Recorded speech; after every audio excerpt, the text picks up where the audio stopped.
morning, everyone. How are you? So I'm going to bet that before this morning, before about 30 seconds ago, you didn't even know that you had a California Chief Service Officer. So I'm not going to embarrass you by asking you who did or who didn't, but how cool is that we have a governor who is so committed to the idea of service and civic engagement and coming together to solve problems together, that he created a cabinet-level position for service and has invested hundreds of millions of dollars with California volunteers to be able to create opportunities for Californians to serve and work together in communities like here in the Inland Empire. It's such an honor to be here. I love being in the Inland Empire. I love seeing old friends. I love the natural beauty. I love the summer rains. How great did that feel to get that last night? I love that this is home to literally what I would declare is the country's, maybe the world's best acai bowl at Molino's Cafe down the street. So if anyone, that's my one tip, if you get nothing else out of this talk, go and get the world's greatest acai bowl at Molino's Cafe after this. I love the volunteering and the spirit in this community. I love volunteering at the Fine Food Bank. I love volunteering a couple months ago at the Lighthouse of Hope Foundation with your mayor here in Riverside. This community, this is the future of California. That's what we see. And I love that we get to talk today about belonging and civic engagement. And I love that we get to talk about here in the IE because Michelle Decker and the Inland Empire Community Foundation shares this vision with Governor Newsom. It's something we talk and think a lot about in the Newsom administration. You may have heard that we have a slogan, a tagline that we go by, a theme that drives everything we do, a California for all, where everyone belongs. That's what we get to talk about today. And I think, and the reason I'm here with so much hope, I think there's a really inspiring story to tell about what's happening here in the Inland Empire. And it's a story that's driven by people like Rocco from San Bernardino, and Brian from Redlands, and Sandy from Riverside, and Duwan from the Coachella Valley, and thousands of other people who are stepping up to serve each other. And I think that here in the Inland Empire, we have a chance to create a model for belonging and civic engagement and civic muscle that will heal our country. That's worth clapping for. And why do I think that? What are the facts? This is the fastest growing region in our state. Learned yesterday, this is home to the youngest city in California. Bigger than 50 states geographically. One of the most diverse places in the country. One of the largest Latino populations in the entire nation. This is the future. And we also know that our country is facing a cultural crisis. We're facing a mental health crisis. We're seeing numbers skyrocket with our teens of suicide, anxiety, driven by isolation.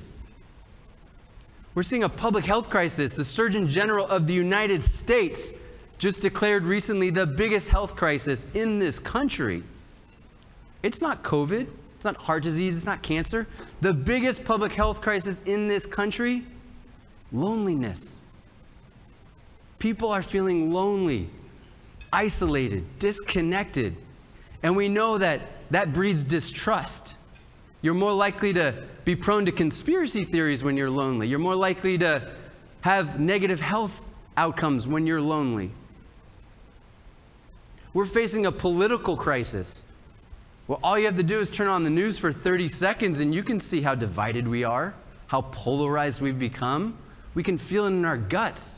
We're being torn apart. We're seeing growing economic inequality that is literally pouring out into our streets and is accelerating the distrust that makes everything else more difficult.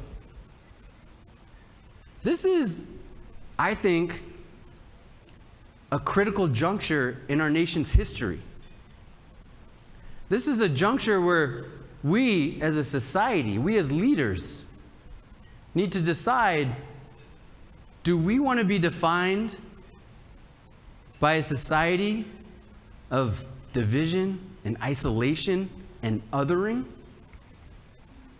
Or do we want to be defined by a society of compassion, connection, and belonging?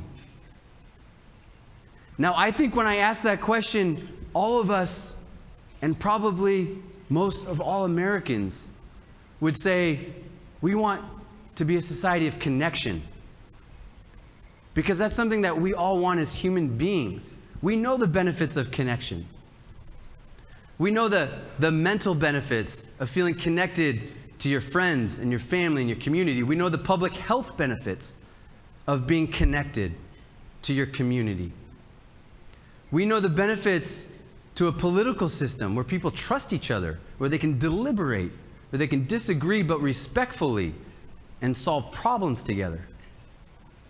We know from research led by Raj Shetty at Harvard that the greatest way or indicator for economic mobility is economic connectedness.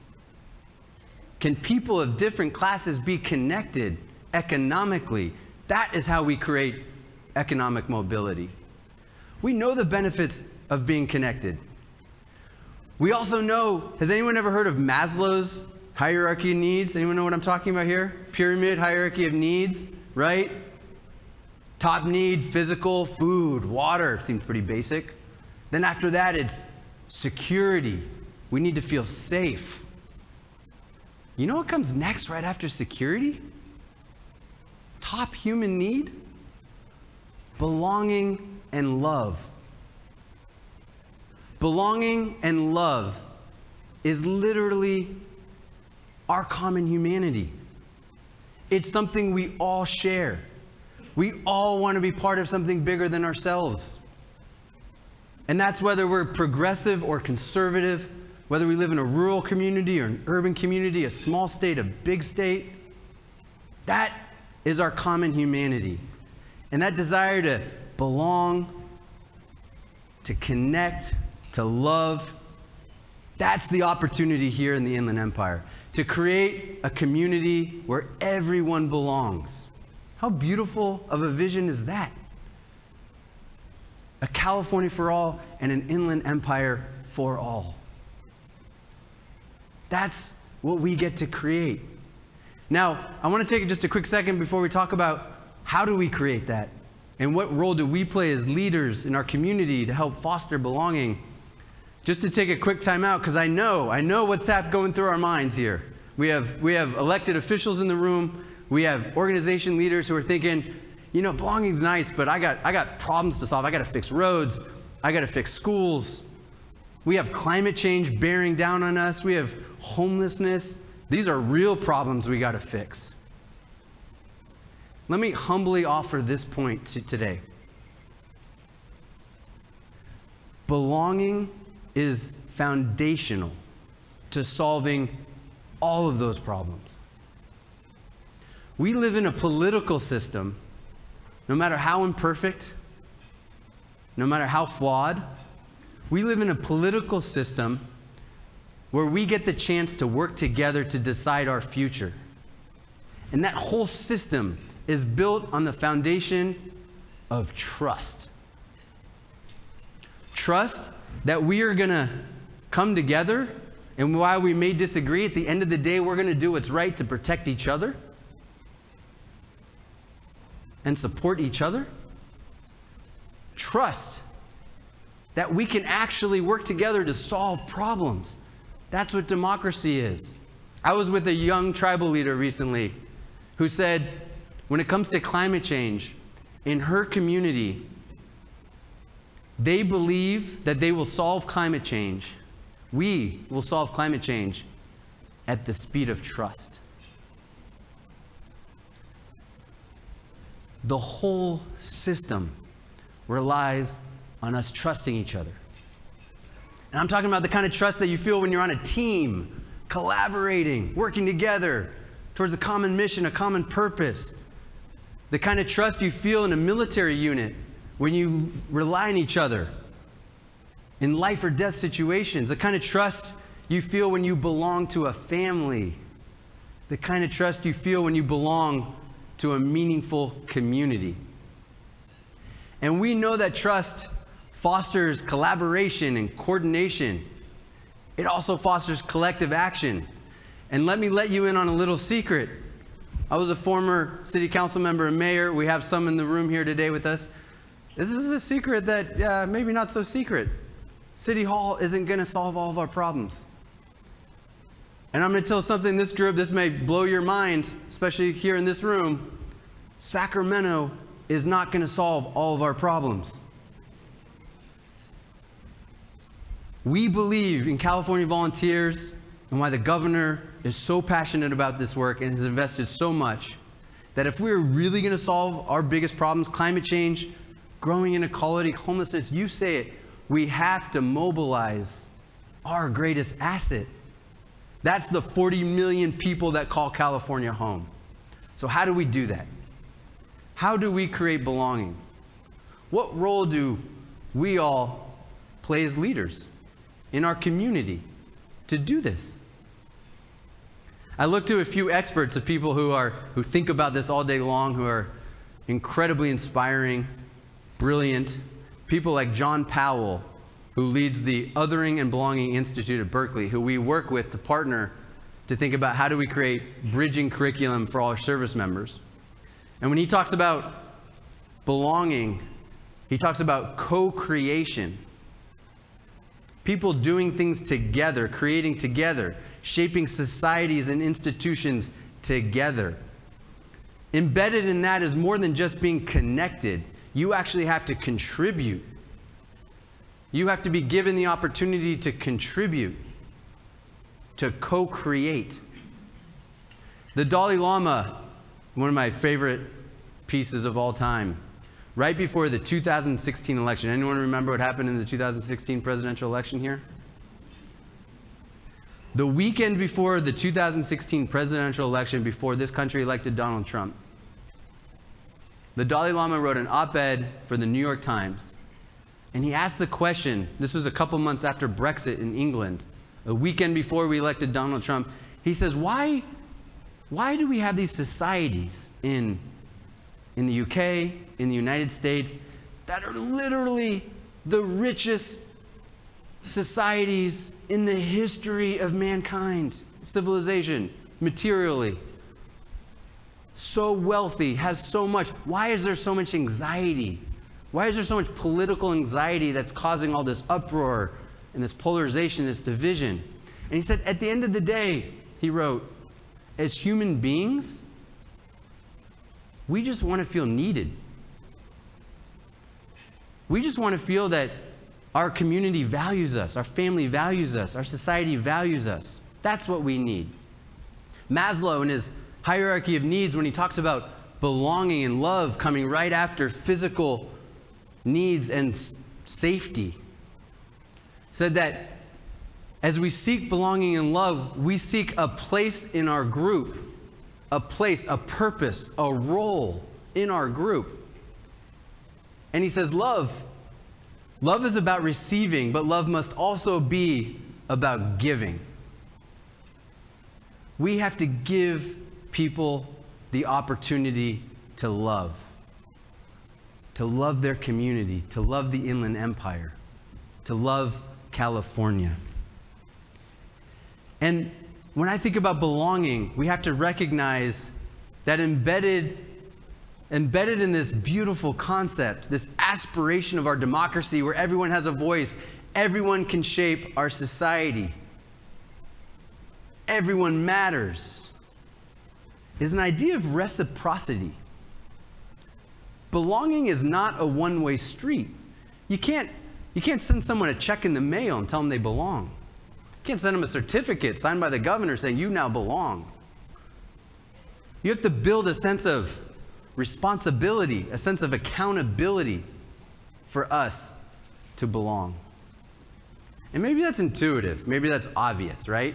You think about it, if you're on a sports team, imagine yourself being given a jersey, going out on a Saturday morning and told to sit on the bench. You get to wear the jersey, but you don't get to play. Do you feel like you belong to that team? What I loved about being in the Navy, about serving as an officer in the United States military, is that when you're on a ship, whether you're the captain of the ship or the cook on the ship, you have a role. You can contribute. And you are important to the whole mission. Everyone has something to do and knows their role and is valued. It's why we create chores for our kids. We don't do it because we think that they're expert vacuum cleaners or their tiny little hands are perfect for dishes. It's because we want to teach them that part of what it means to belong to a family is to contribute, to have responsibility, to help, to be part of co-creating. And for anyone who has kids out there, you know that that's hard. I'm horrible at it. We have matrix, we have check marks, we have incentives, and it's hard. Our kids don't want to do chores. We can't keep them on a system. It's impossible. We fail half the time, but we try.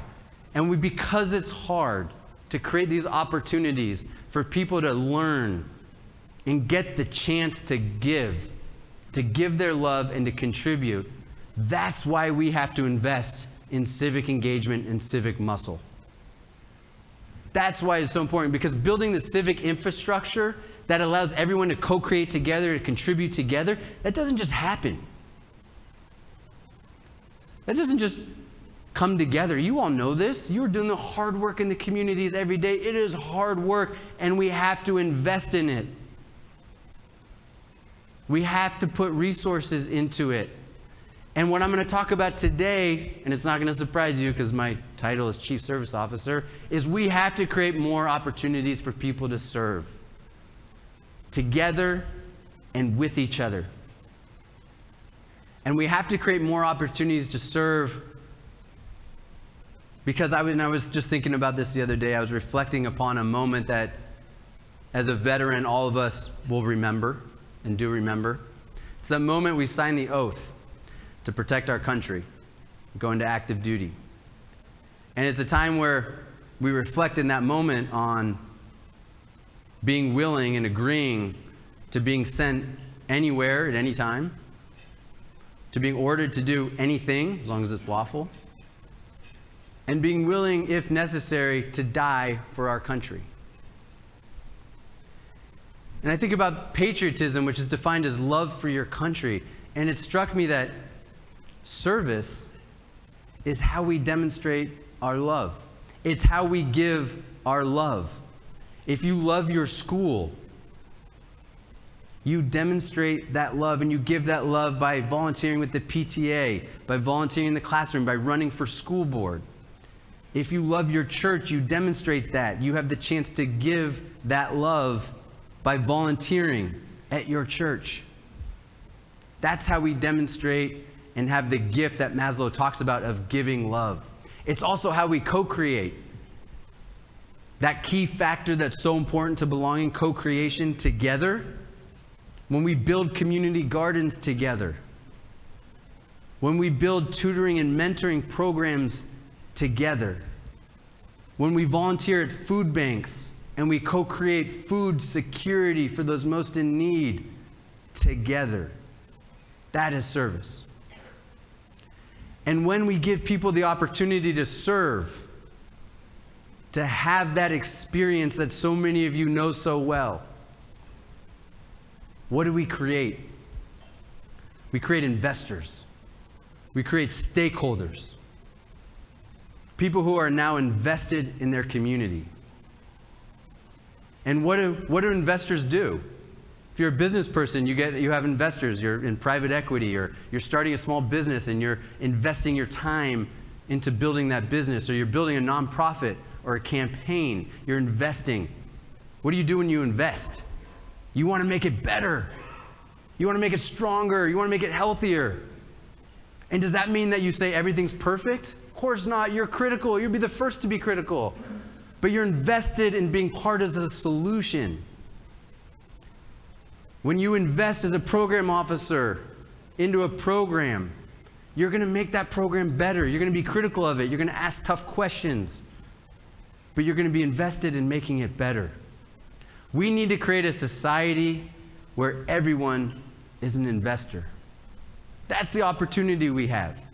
That's what we're doing here in the Inland Empire. And I just want to say one last thing on the idea of service. I had this great experience that I'll never forget for the rest of my life. I was talking to a statewide leader, many of you who know in this room, who invited me to go visit at a community college a foster program of foster students who were working to graduate. And she said, and she was a former foster youth herself, and she said, Josh, the reason I invited you down here, the reason what I wanted you to see in talking to these young kids, these foster students, is that when you talk to foster youth and when you talk to people who've been through that experience, what you'll often hear is they want to be teachers. They want to be social workers. They want to serve, because service is how we heal. And I've been thinking about that. We have to acknowledge that our country, our state, our communities have been through incredible trauma. We've lived through and we've experienced incredible injustice, inequities. We're still living through those, experiencing those. And service gives us the space and the opportunity to acknowledge that we have experienced trauma. There is injustice. There is inequity. But together, we can collaborate and coordinate and move together, and we can heal. And what I find so powerful about service, about this idea of service, is that literally anyone can do it. Anyone. You don't have to be a governor to serve or a president. You don't have to have a title. You don't have to be executive director. You have to be principal. Anyone can serve. Martin Luther King said in one of his last speeches he gave before he was killed, in the Drum Major Instinct, which I recommend every one of you listen to this week if you haven't already. He said, anybody can be great because anybody can serve. You don't need to be a PhD in physics to serve. You don't need to be president of the United States to serve. You don't need to be a doctor to serve. Anybody can be great because anybody can serve. And that's our challenge. How do we make everybody great? How do we make everyone in the Inland Empire great? That's what we get to do together. But here's our challenge, our collective challenge, our challenge that we're trying to grapple with in the state, the challenge that we need each and every one of your help with. There are not enough opportunities right now for people to serve. There just aren't. We haven't invested in the civic infrastructure and the civic muscle to give everybody that chance. Since 9/11, less than 1% of our country has had the opportunity to serve in the military. There are only 3,000 to 4,000 slots available in the Peace Corps every year. If you've read Bowling Alone, Putnam's work, over the last few decades, our social capital has decreased. Let fewer people go to church. There's fewer organizations that we're a part of. There are not enough shared experiences in our culture where we can understand our common humanity and co-create together. That's what Governor Newsom is trying to change. That's why he is investing now $14 million into the Inland Empire and tens of millions of dollars in the years to come to create thousands of paid service opportunities here in the Inland Empire. It's why we created the country's first statewide climate corps, to call on all Californians to take climate action and give people the chance to spend, whether you have an hour to give or a year of your life serving and getting paid to serve, to take climate action. And you know what? You got to be proud of this. We piloted the country's first statewide climate corps that is now going to be rolled out in several other states later this year and is being looked at, I promised you, by the White House as a model for the country. That was piloted here in Redlands. This is the model. This community can be the model. We created the Californians for All College Corps with a simple concept I called the California GI Bill. If you're willing to serve your community, we're going to help you pay for college. Students who commit to 450 hours of service while they're in school will receive $10,000 towards their education. And this program is a win-win-win. It's a win for the student who gets help paying for college while also building through their work really important social capital, really important social networks and skills. It's a win for our community because these young people are going to be doing really important work. They're working at food banks. They're taking climate action. They're working in our schools, tutoring and mentoring. And it's a win for society because these young people are graduating feeling like they belong. And when we say that we need to create a community where everyone has a chance to contribute, we mean it, which is why College Corps was the first service program in the California, and probably the country, that is open to include a community that's too often excluded, and that's our AB 540 students. We created opportunities for hundreds of dreamers to be able to serve as well. We also created the Californians for All Youth Jobs Corps, creating opportunities for low-income young people to serve here in the Inland Empire. And because of our work with Todek and because of Luce's leadership and being such an incredible champion, the governor just signed a budget to make this program ongoing and include millions of dollars for tribal youth for the first time and expanding it to include our AB 540 students. Let's hear it for Luce and Todek for that. We know that there's so many other investments in work happening. We know that Jesse Melgar, one of the commissioners appointed by the governor to the California Volunteers Commission, and I'll declare the Inland Empire's favorite son, is working so hard with the Cielo Fund and the Black Equity Fund and the LGBTQ Fund to create belonging. We know that Greg Bradbard, also a commissioner appointed by the governor, is doing incredible work with Uplift San Bernardino and so many other groups to create belonging and investment of our young people. We know that SURF is providing a table for the community and labor to have a voice and to co-create an economy together where people can both belong and co-create and thrive moving forward. We know that there's a creative core where 97 people in the Inland Empire now are going to have the chance to use their time and their passion as artists to contribute. Ask them at the end of their service in the Creative Corps if they're invested in the Inland Empire now.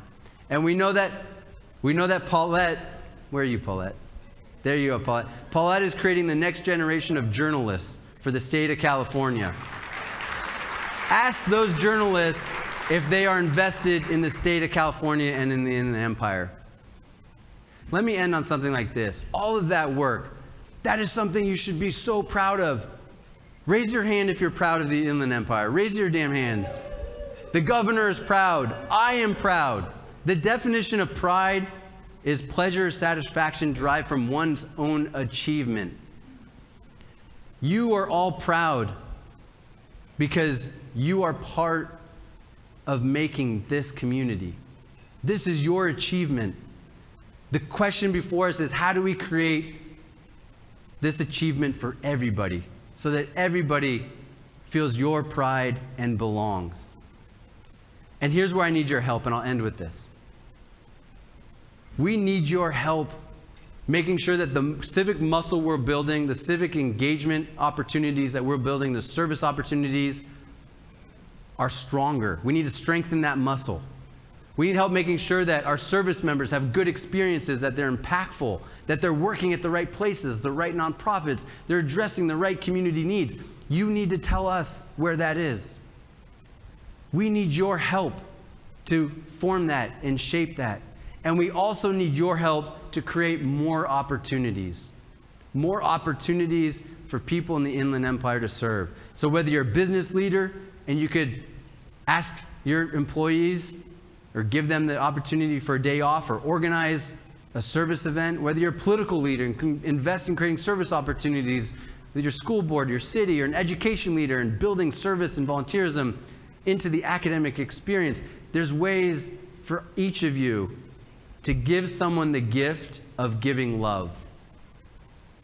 And if you do that, I promise you, you will transform their lives. You will transform the Inland Empire. You will transform California, and you will create a model that transforms and heals our country. That is the IE that we believe in. That is the Inland Empire that we are investing in. And that is the society that I want my kids and your kids to grow up in. So thank you so much for giving me the chance to belong here with you today. Appreciate it.